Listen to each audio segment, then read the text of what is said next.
जगत गुरु चर्चा में आई है जरूर। जगत गुरु चर्चा में आई है जरूर।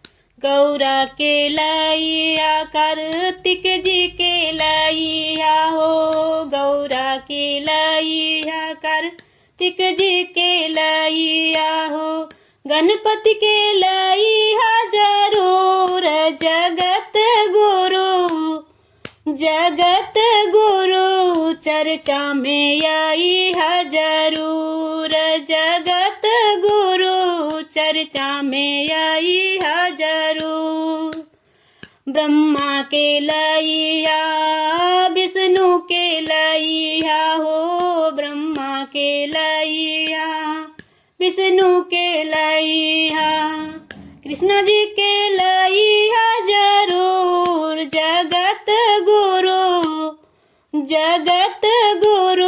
चर्चा में आई है जरूर। जगत गुरु चर्चा में आई है जरूर।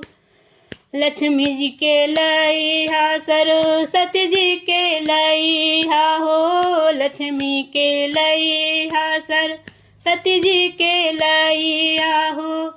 रूपमणि के लैया जरूर।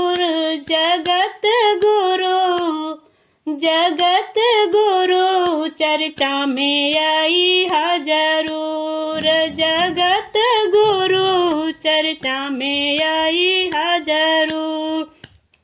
राम जी के लैया लक्ष्मण के लैया हो। राम जी के लैया लक्ष्मण के लैया हो। सीता माँ के लैया जरूर।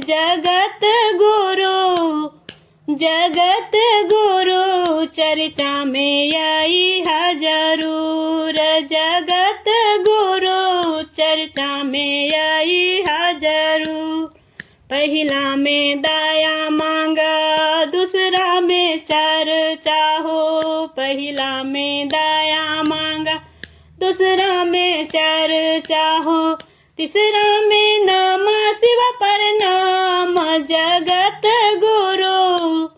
जगत गुरु चर्चा में आई है जरूर।